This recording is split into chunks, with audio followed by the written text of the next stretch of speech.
देश में प्रतियोगी परीक्षाओं की विश्वसनीयता पर एक बार फिर से सवाल खड़े हो गए हैं। बिहार सिपाही बहाली घोटाले में प्रवर्तन निदेशालय यानी कि ईडी ने 19 जून को बिहार, झारखंड, उत्तर प्रदेश और पश्चिम बंगाल के कुल 11 ठिकानों पर एक साथ छापेमारी की है।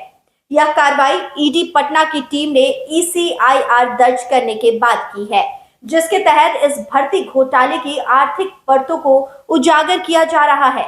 इस पूरे घोटाले का मास्टरमाइंड कोई और नहीं बल्कि नीट पेपर लीक मामले का भी मास्टरमाइंड संजीव कुमार सिंह उर्फ संजीव मुखिया है।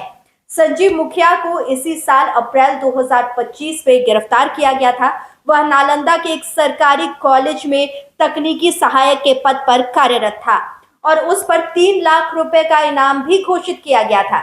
आपको बता दें कि ईडी की छापेमारी पटना, नालंदा, रांची, लखनऊ और कोलकाता सहित 11 स्थानों पर की गई है, जो सीधे तौर पर बिहार सिपाही बहाली घोटाले से जुड़े संदिग्धों और ठिकानों से संबंधित है।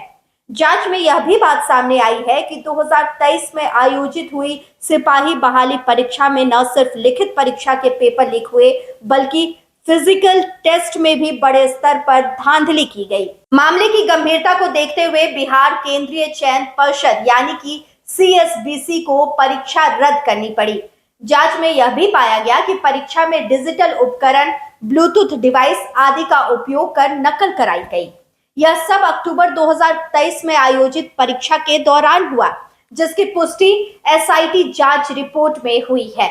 इस मामले में सबसे पहले बिहार के आर्थिक अपराध शाखा EOU ने प्राथमिकी दर्ज की थी। इसके बाद छापेमारी और कई गिरफ्तारियां भी की गई इस पूरे मामले को लेकर। अब जब ईडी इस घोटाले में शामिल पैसे के लेन देन और मनी लॉन्ड्रिंग की जांच कर रही है, तो उसके तार अन्य राज्यों से भी जुड़ते दिखाई दे रहे हैं। संजीव मुखिया का नेटवर्क सिर्फ बिहार तक सीमित नहीं था, उसका संगठित गिरोह उत्तर प्रदेश, हरियाणा, पंजाब और राजस्थान तक फैला हुआ है। यह गिरोह हरियाणा पशु चिकित्सक भर्ती परीक्षा, हरियाणा अंग्रेजी शिक्षक भर्ती परीक्षा और उत्तर प्रदेश की कई सरकारी परीक्षाओं के पेपर लीक में भी संलिप्त रहा है। इतना ही नहीं, संजीव मुखिया पर बिहार लोक सेवा आयोग यानी कि BPSC की प्री-3 शिक्षक भर्ती परीक्षा के पेपर लीक मामले में भी वांछित आरोपी होने का आरोप था।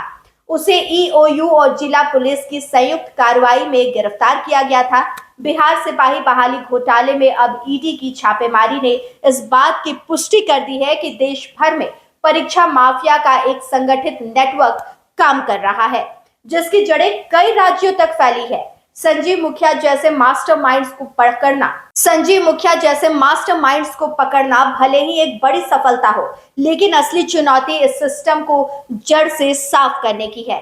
आने वाले दिनों में इस घोटाले से जुड़े और भी कई खुलासे होने की संभावना प्रबल हो गई है। लाइव लगातार के वीडियो को लाइक करें, सब्सक्राइब करें और बेल आइकन को दबाना न भूलें।